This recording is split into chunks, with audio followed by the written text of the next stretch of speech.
Guys, welcome back to my YouTube channel. So as you can tell by the title of this video, today we're going to be reviewing the novel Neverwhere by Neil Gaiman. In the novel, there's two settings, London Above and London Below. London Above is where Richard normally lives, it's his natural reality, and this is where he desires to return to from London Below. And then there's London Below, where Richard travels to. It's a parallel mirrored version of London Above. And it's very significant to the novel because this is where he spends most of his time.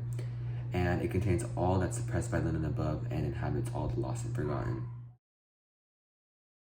These are the main characters and their traits represented in the novel.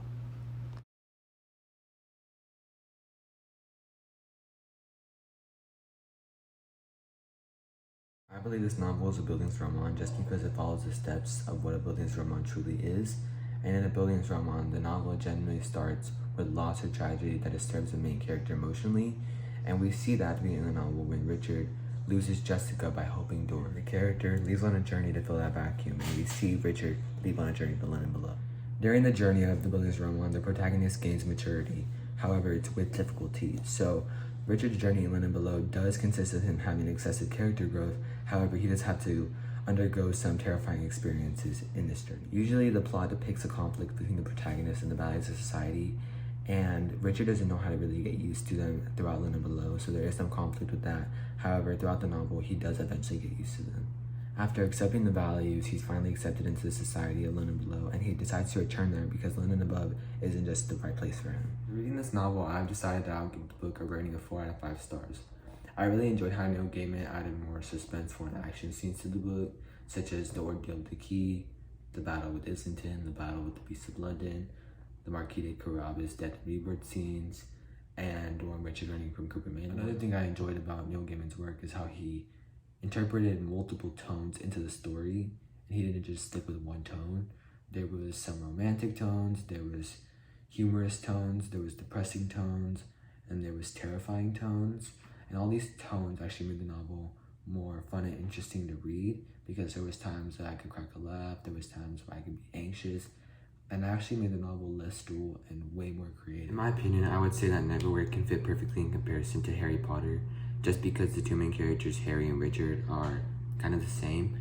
Harry starts off as nothing, he lives with his aunt and uncle, he gets an invitation to Hogwarts and ends up being one of the most powerful wizards at Hogwarts. And I feel that can kind of relate to Richard just because Richard also starts off as nothing in London Above, travels to London Below, and ends up being the greatest warrior there.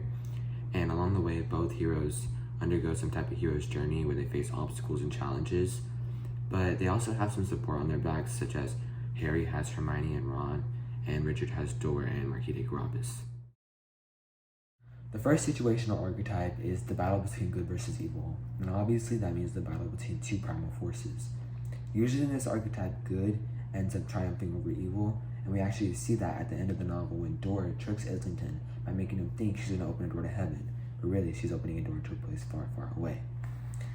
Dora states, "No, I opened a door as far and hard away as I could. I opened a door." And the text states, "And Islington was sucked through the door, a tiny plummeting figure, shrinking as it tumbled into the blinding gulf beyond." I believe this scene was really important to Richard's character because this is the ending of all his conflict and the beginning to his journey back to London Above. The archetype is presented in many movies today, such as Avengers Endgame or The Lion King. The second situational archetype is the death and rebirth archetype, and it's pretty much self-explanatory. It's when a character dies and comes back to life. This archetype is expressed in chapter 11 when Marquis de Carabas wants information from Mr. Cooper Manor, but however is killed and thrown into a sewer. Eventually, Old Bailey is warned by a rat from the sewer, and Marquis de Carabas' silver box they received early in the novel that Marquis was in danger. And in chapter 14, Old Bailey goes looking for Marquis de Carabas and opens the silver box to find an egg, and the text states, "Old Bailey raised the toasting fork, screwed up his eyes, and smashed the egg. There was a whoop as it imploded." The Marquis de Carabas vomited sewer water over the side of the London wall, staining the grey stones with brown foulness. I believe this scene is really important because this is the rebirth of Marquis de Carabas, and we figure out why Marquis de Carabas gave Old Bailey the silver box. It's because he knew he was going to die when asking Mr. Cooper Manor for information, and he needed somebody to save his life. This archetype appears in a movie called Breakthrough, which is about a young man who dies after falling through ice, but his mother prays for him and he's reborn. The first setting archetype is the underworld, and I believe this matches the most with the setting of London Below because it's a place where a hero encounters fear of death, And throughout Richard's journey in London Below, he does encounter many obstacles or challenges, such as almost getting killed by Lamia, almost getting killed by the Beast of London, being chased by Croup and Vandemar, having to do the Ordeal of the Key, and losing Anastasia on Knightsbridge. And I believe these events and encounterments did terrify him, and that's why I think this match is best. Archetype is represented in a show called Stranger Things, where a young man gets sent to the Upside Down and has some fearful experience. The second setting archetype is a threshold, and that's a gateway to a new world the hero must enter to change or grow. And I believe we see that in chapter 12, when Richard enters the Ordeal of the Key and comes out almost a new person. The text states, he looked less boyish, he looked as if he had begun to grow up. And I believe this adds the most character development for Richard throughout the whole novel, just because everybody thought he was going to die, but yet he survives. Archetype is represented in Finding Nemo, when Marlin enters the deep ocean after his wife has died and he hasn't gone into, but he has to find Nemo. The first character archetype represented in the novel is the hero, and I believe that matches Richard the best, because after Richard's journey in London Below, one of his final challenges was to kill the Beast of London. That's exactly what he did and became the greatest warrior in London Below. However, I also believe that Richard putting his life on the line makes him such a hero. Like on page 363, when Mr. Croup tells Mr. Vandemar to cut off his ear after Dora refuses to open the door for Islington to evade heaven, Richard is sending mental messages to Dora such as, hold out, don't let them make you do this, I'll be fine. And that shows that Richard would do anything to not let the bad guys win, and that right there is a hero's deed itself. Archetype is seen in Avengers Endgame when Iron Man sacrifices his life to save the universe. The second character archetype represented in the novel is the Temptress, and that is a sensual beauty that the protagonist is physically attracted to, but she ultimately brings about its downfall. Obviously in the novel, that is Lamia. On chapter 15, on page 326 to 327, Marquita Carabas tells Richard she was drinking your life, taking your word, turning you into a cold thing like her. And that right there shows Lamia, the sensual beauty, was trying to kill Richard. Archetype is in the Siren song poem, where the sirens use the song to trick sailors into killing them.